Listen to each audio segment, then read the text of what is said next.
your parents' voice, more often than not, in my humble opinion, the voice that you have for yourself, that's you just echoing the way they talked to you. So that's why no matter what I may look like or what I've accomplished in my life, and even up to the point at 37, when I moved out here to Austin, I had this whole breakdown.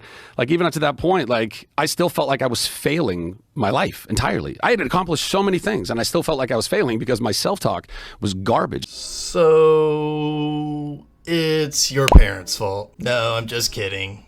But it is interesting and I think helpful to know and understand where we pick up a lot of this negative self-talk. How you talk to yourself, whether conscious or unconscious of it, plays a huge role in your mental health and how you feel on a day-to-day basis. Let's take a deep dive into self-talk and what Zachary Levi did to help turn his life around.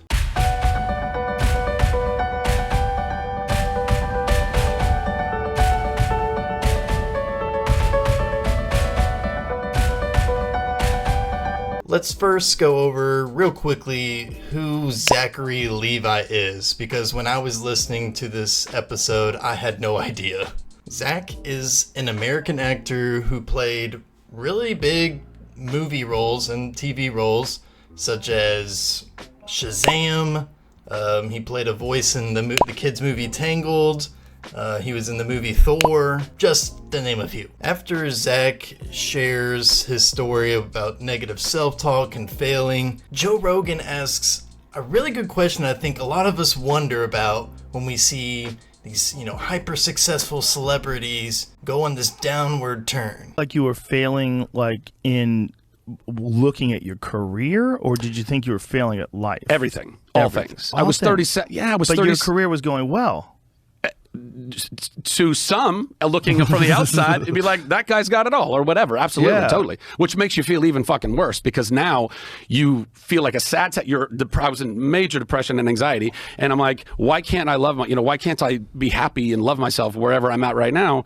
And then you go, oh yeah, and you have all this stuff, you shithead. Yeah, shithead. Like, and then you just start shitting on yourself. I mean, it's this worse. Horrible downward spiral that you go down, But that's why. That's stinking thinking. Stinking thinking. I like that. I'm going to start using that. We've all gone through this type of thinking, whether, we're killing it from the outside perspective of others or not. We've all experienced this. But what can you do to help with that? And that's why you got to go to therapy and have professionals just walk you through, like, how you hey, about things. Let's help you see yourself, the world, and how you fit into it more clearly. Let's do that. Let's unpack these ideas. Let's talk about trauma. Get some help from a therapist. Now, some of you may be watching this and thinking to yourself, well, I tried therapy before and it didn't work for me, or maybe you're thinking, I'd like to do it, but not even sure where to start. Let me show you an easy way to find a great therapist for you. The biggest mistake I see people made, and that I made myself, was basically finding a therapist and setting up an appointment with the very first one that you find. The world of mental health is way too broad for any therapist to be specialized in everything under that mental health umbrella. You want someone who specializes in something that you need in the moment. So step one is to go to psychologytoday.com. Now from there, you can go to this tab, find a therapist. Just type in your zip code. It's going to show me just a list of therapists that are, around my area, so I can find.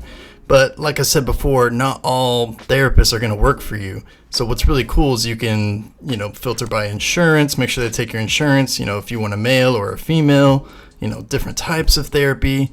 But what I really want to show you all is the issues. So you can say, okay, I'm struggling with anxiety, for example. I want somebody that can specialize in anxiety. So I'm like, okay, this is Troy Fessel here. Let's take a look at him. And so if you come over here where you see specialties, he specializes in trauma and PTSD, anxiety, and depression. So this is what I know he's good at. This is what he focuses on. So this is what I'm going to focus on. From there, I can just shoot her a quick email, give a really short description of, what I'm needing help with, and ask, when can I come in and see you? Or, meet with you virtually. Bada bing, bada boom. Maybe after that, all that though, you're thinking, I don't need therapy. Well, here's a reason why you probably do. Like, in a plane analogy, you put your own mask on before helping other people with their masks. A lot of my life, I was trying to go love everybody. I'm just trying to get everybody's mask, and I'm just fucking suffocating and dying and falling on the cabin floor until I went to therapy. And I was like, oh shit, I don't even understand how to love myself, how to take care of myself, really like invest in myself. I had in moments throughout my life, but if you don't value yourself, you're not going to invest in yourself. So many of us who struggle and or did struggle in the past with social anxiety or really any type of anxiety seems to follow the path of, pleasing others and trying to help everyone else without even helping themselves first. And a lot of times we do that, especially people with social anxiety, because we fear that if we don't do that, then people won't like us. And we're so concerned with what everyone else will think about us. We want everyone else to like us. And so we're not giving any help to ourselves, but giving out everything we have to everyone else. But you have to love yourself first, and then you can give, that love and support to others. Next, Zach talks about a really common thought that you've probably had at least once in your lifetime, and maybe you still have it, and what you can do about this. A lot of people are programmed with some form of "you're not good enough" programming, Right. I take it, having listened to many of your conversations, you're somebody who has always had a really innate self-worth about you. You invest in yourself on a high rate and have been doing it for a really long time. Myself, other people, lots of other people I know, we're not. There's that if you are still always chasing, because nothing is ever ultimately a good enough thing to finally say, I accomplished enough to silence the voices in my head that are telling me I'm not good enough.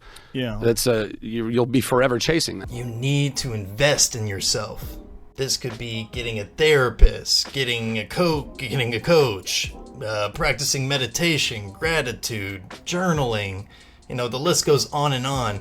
But you need to invest some sort of time into yourself and your mental health. But there's a lot of evidence to the fact that that's really neuroplasticity. Mm-hmm. So when traumas or when memories or whenever they, those galvanize in our head, well, now it's like it's a circuit. It's a root.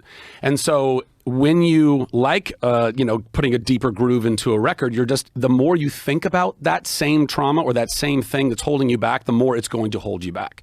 Right. Now, what he means by neuroplasticity is basically your brain's ability to modify and change based on an experience or thoughts. So imagine your brain is like this ball of Play-Doh, and you're able to, shape it, move it, modify it. Investing in your mental health can really help change those thought patterns, can help you cope with those experiences, process them, and you'll feel your brain start to change and mold. I mean, not literally, your brain's not going to feel like Play-Doh, but you'll mentally feel it. I don't know if I've made this clear yet, but this is why you need to invest in your mental health. Please let me know in the comments if you have any questions about therapy or maybe just sharing your own experiences. That stuff helps other people a lot as well. But thanks for watching, and be sure to subscribe to my channel because this helps me very much.